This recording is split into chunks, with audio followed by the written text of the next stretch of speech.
All right. History exam review. Let's get started. I'm so tired. Paleolithic era. These people were nomads. They chased and hunted for their food. They discovered fire. They used tools of flint, oral language, and adapted to their environments. They lived in the Stone Age, which was 3 million to 10,000 BC. The Neolithic area was when people were sedentary. They domesticated and cultivated. They lived in villages, used tools of bronze and copper. They had agricultural tools, clothes, and arts and crafts. They lived in the Bronze Age, from 10,000 to 3,500 BC. Australopithec, the first one found was called Lucy by the Leakey family. They lived in Africa, and they were the first bipedals. The Homo habilis, they created tools. The Homo erectus used fire. They were human in appearance, and they left from Africa. Homo sapiens sapiens is just us, and Neanderthals. They wore clothes, they had language, they were nomads, they had a long skull, and they died. Went extinct. RIP.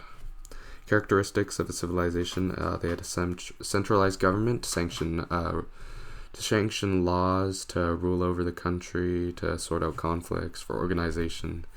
Cultural or agricultural intensification: it permits agrandization, growing, specialization, and free time, as well as nutrition.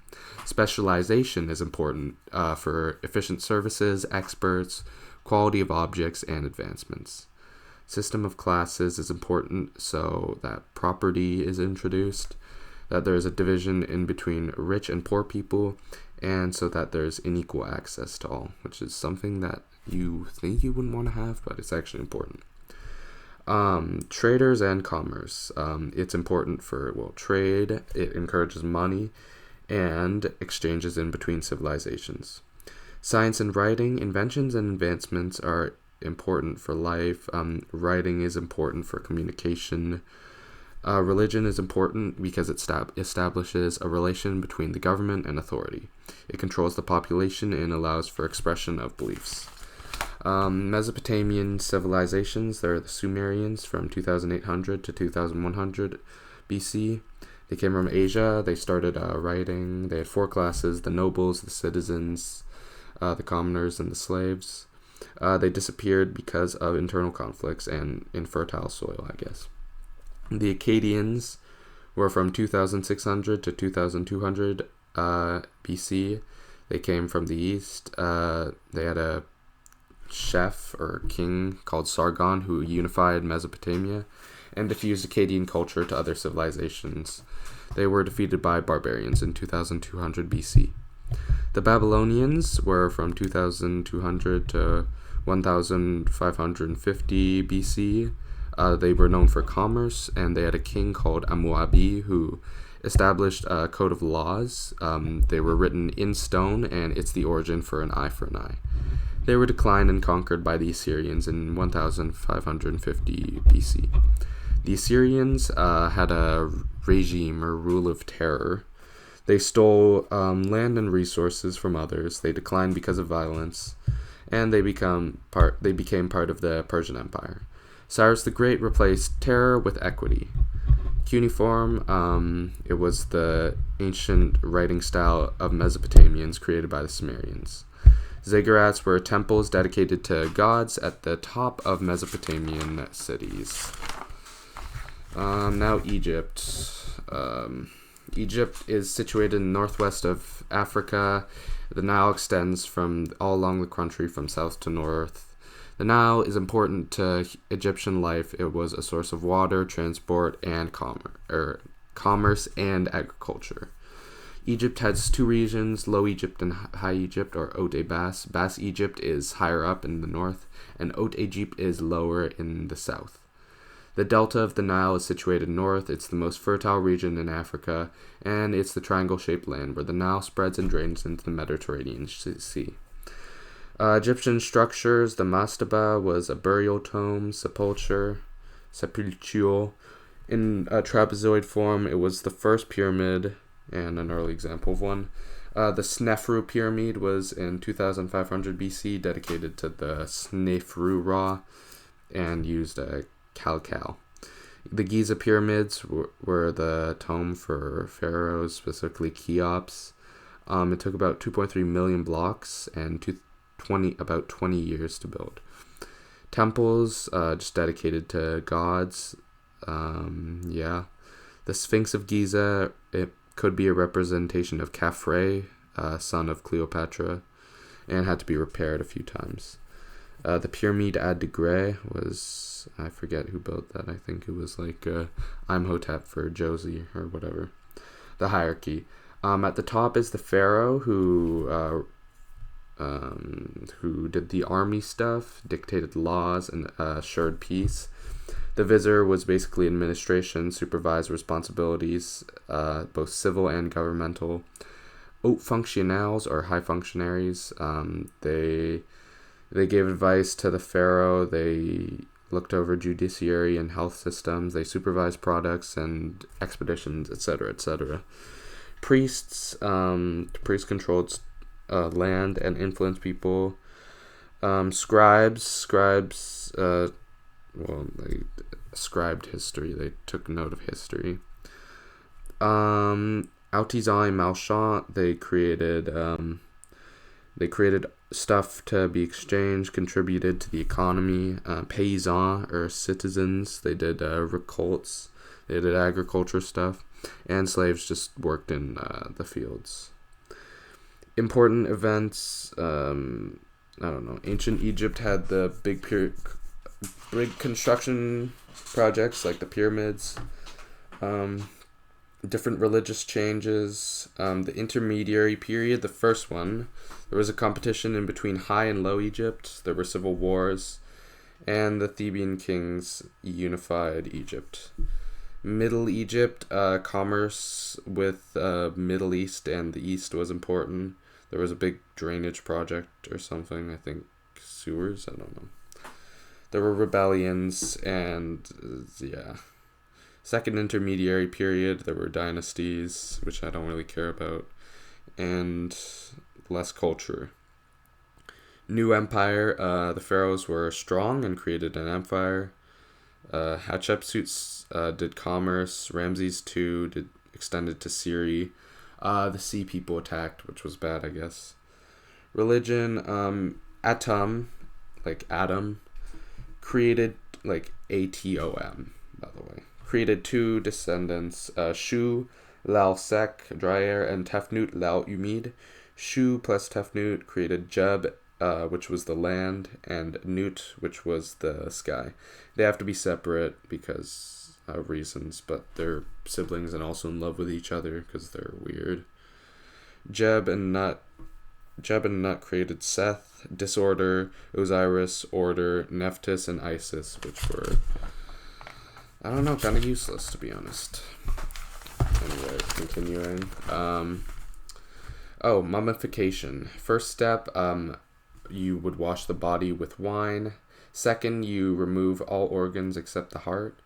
3, you let the body dry out for 40 days. 4, you make it look pretty, I guess, with oils and perfumes. And then 5, you wrap it with bandages. The ouverture de la bouche is when the priest opens your eyes, mouth, nose, and ears with tools while reciting spells. This allows you to have all 5 senses in the afterlife. Weighing of the heart after this deceased dies. They have to prove their innocence against. I'm ripping this. They have to face 42 divine judges and prove their innocence, and then their heart is weighed against Matt's feather, and if it weighed more, then this crocodile guy called Amut would eat it, but if it was equal, you went to paradise. The Book of the Dead, Livre des Morts, was a text buried with dead people that had protective spells, and guided the deceased, basically a cheat sheet to the afterlife. Yeah, that's pretty much the afterlife. Writing, Egyptians used hieroglyphs. There were 2 types, Demotic, which was simplified for quality of life, and hieratic, which was for literary texts and other stuff. Papyrus was farmed in Egypt, and it was basically their paper they used for writing. The papyrus priest text was a text of a father teaching his son. The Rosetta Piel was discovered by Napoleon's army. It was a big granite stone which weighed 700 kilograms. There were 3 types of writing, 2 languages. At the top there were hieroglyphs. At the middle it was Demotic, which was just simplified hieroglyphs, and at the bottom it was Greek, and it was traduated by Jean-Francois. Conflicts. The Hyksos, they conquered Egypt during the Middle Era. Blah blah blah. Amosis Fatimah. Hittites. The Ramses II defeated the Hittites. Okay, I'm just gonna say a bunch of names and then their definitions. You better remember these. Jose, step pyramid. Imhotep, designed step pyramid. Hatshepsut, female, commerce. Akhenaton, monotheism. Ramses II, Hittites, peace, statues. Cleopatra, Julius Caesar's wife. Tetsukanezzar died young. His tomb had a treasure and a curse. Nefertiti was Akhenaton's wife. Jean-Francois translated the Rosetta Piel. Thutmose conquered Syria. Narmer unified the country. Khufu extended the borders of Egypt. Khafre built one of the pyramids, and the Sphinx looks like him. Howard Carter found Tetsukanezar's tomb. Yeah, Lord Carnarvon. Who even cares at this point? Alright, more Egypt stuff.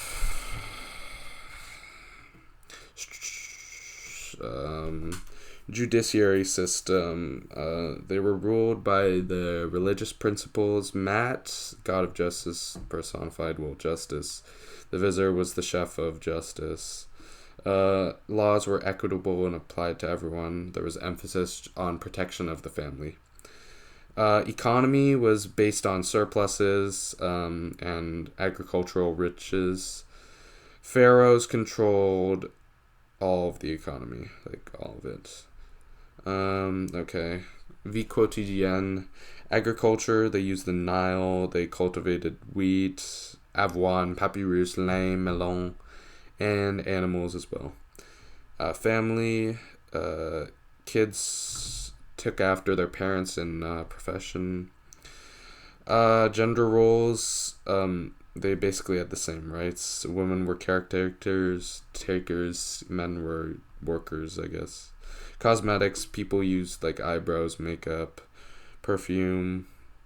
Education, each kid received education.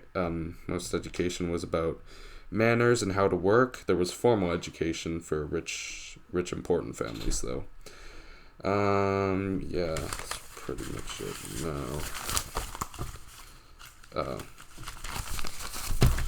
Okay, hang on. I'm not even gonna cut this out. I don't care at this point.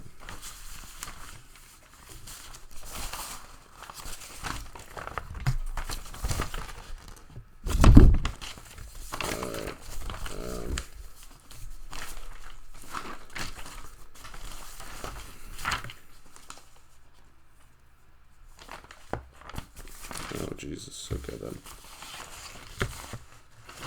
Alright, anyways. Important pharaohs. Akhenaton made monotheism. Tutankhamun was the son of Akhenaton. He reverted religion, and his tomb was discovered by Howard Carter. Hatshepsut disguised herself as a man, brought prosperity, made monuments. Mene, I don't know. Unified Egypt and started the empire. Ramses II had military power and fought with the Sea People. Ramses III was the last great pharaoh. Greece, Olympic Games started in 776 BC. It was at Olympia each 4 years. Made us feeling of unification. You had to be a Greek citizen to participate. The Peloponnese War, it was Athens versus Sparta. Sparta had a ground military. Athens had a naval military. An epidemic hurt Athens. Thucydides, he was a historian who made a book about the war. He survived the epidemic. Pericles, the current ruler of Athens, died. Took 27 years for the war to end, but Sparta won. Now the Medical, the earliest one, was Marathon. It was 30,000 Persians versus 10,000 Greeks. Greeks won because of better weapons. The messenger from Marathon to Athens said Nike. And apparently a marathon is 42 kilometers. Thermopylae, there were 50 times more Persians than Greeks. Thermopylae was a small cornered road which helped the Greeks. The naval battle was led by Themistocles, who started a battle in the afternoon and made it quick to win. Athenians consulted the oracle at Delphos, which said Sparta would either lose a king or burn. The Battle of Salamine, it was a small naval army versus a big Persian army. Themistocles lured the Persians into a small river and then rammed them a ton. Important Persians, Cyrus the Great started the Persian Empire. Darius wanted revenge on the Greeks for burning the Persian capital. Xerxes wanted revenge for his dad because they killed him. Ligue de Delo was just a confederacy of Greek city-states who fought the Persian Empire. Alexander the Great was one of the best military generals. His tutor was Aristotle. He unified Greece, and he conquered a bunch, like Persia, India, Mediterranean, etc., etc., etc. Alright, more Greek stuff. Oh god, my legs are so itchy. Alright, so the obscure ages were from 3000 to 800 BC, and then the Archaic period was 800 to 510 BC, and then Classic period was 510 to 330 BC, and then the Hellenistic was from 330 to 70 BC. Citizens were free men who had financial security and whose parents were citizens. Herodotus was the first Greek historian. He was born in Turkey. He was a stranger who wrote about the Medic Gal. He wrote the book called Le Gal Medique, which examines the Persians. The Minoans. The Minoans. Yeah. Okay. Arthur Evans was a guy who explored stuff. He visited Crete and thought the Mycenaeans entered Greece at some point. Evans in Crete, he found the ruins of a palace in Knossos, which indicated culture. Yeah, it was the Minoans. Minoans arrived in Crete in about 3000 BC. They had linear A, they had naval commerce, they had a palace with plumbing, they had bathrooms and toilets, and maybe polytheist or they might be pacifists. They had monarchy. Mycenaeans arrived in the E.G. Mal about 2000 BC. The people were warriors, not pacifists. Made commerce with people, including the Minoans. Impressive fortifications to protect against attacks. Linear B. The Minoans declined once the Mycenaeans arrived. The Mycenaeans destroyed the Minoan palaces except Knossos for some fucking reason. Heinrich Schliemann found them, and he thought he discovered the Trojans, but he actually discovered the Mycenaeans. Boo frickin' who. The end of the Obscure Ages was at 750 BC, thanks to Homer, not Simpson. He wrote epics about the Trojan War. There was the Iliad, which was about a siege on Troy. The Odyssey was about Odysseus' nomad life after Troy was taken. Books contribute to Greek culture, religion, moral/moral acts. The Iliad. Agamemnon was the king of Sparta. His brother was Menelaus. His wife was Helen. Everyone was invited to Agamemnon and Helen's wedding except Eris, god of disorder. Eris came and threw a golden apple for the prettiest. 3 gods fought over it. They were women. Paris, Prince of Troy, had to pick for some reason. He picked Aphrodite, and Helen fell in love with him because Aphrodite did some magic shit. Trojan War started. Hector, some guy, led Troy, and apparently he was honorable. Democracy founders. Draco. Made laws that applied to anyone, and he had panels on the road indicating laws. Solon, he canceled debts, stopped slavery for debt. Yeah. Clisthenes established ostracism and devised the boule into a bunch of stuff and habitants into a bunch of stuff. Now, where's my Greek cred?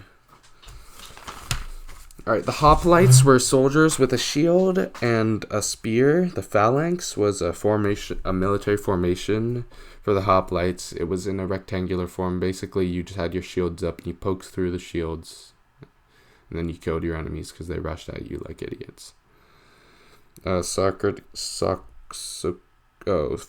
Philosophers. Socrates.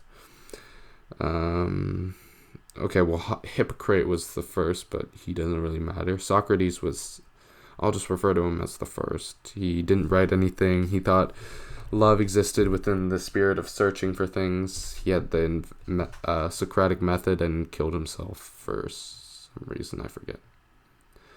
Plato built a university. He was a student of Socrates and wrote about him. And Aristotle was the tutor of Alexander the Great and made a lycée nommé Lyceum. What a smarty. Okay, let me open Caleb's text because I didn't actually write this down. God, I want to go to sleep. I'm just going to listen to... Wait, I can't say that. Okay, anyways.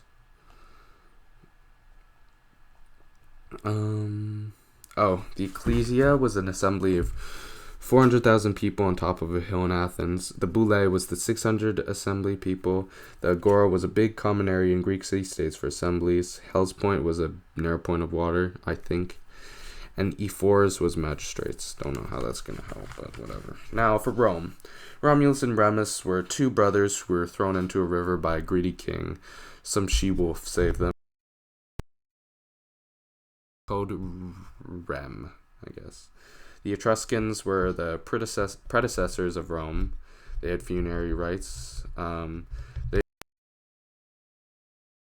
artists. They had a monarchy, and they were absorbed by the Romans. Their first king was Romulus. Their last king was Tarquin. They had a bunch of influence to explain. The Punic Wars, Rome versus Carthage. The first one, the Mamertines asked help from Carthage, and then Rome. Carthage got mad and attacked the Mamertines.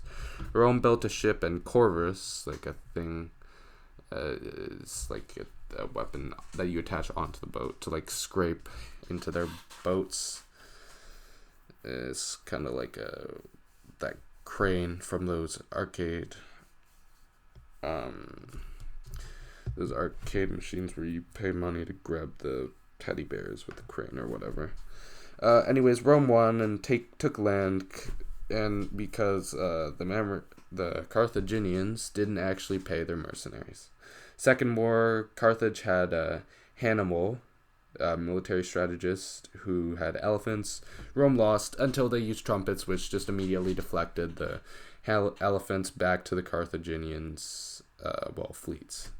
Third war, boring stuff. Rome attacks, and Scipio, one of the consuls or something, burns Carthage, and it was completely destroyed. That's why the war ended. They just completely destroyed Carthage. Government. Rome became a republic in 500 BC. There was the people and the Senate decided stuff. SPQR meant the Senate and the people of Rome.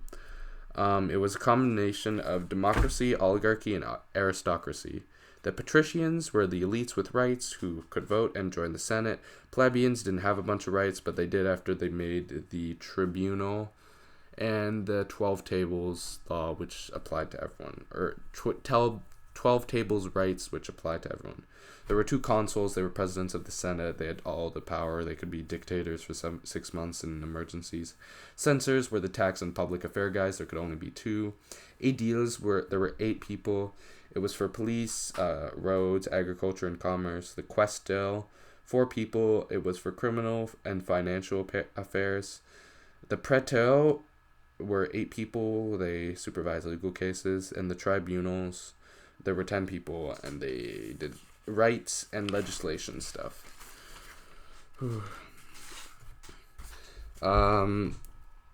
How Rome went from an empire to from a republic to an empire.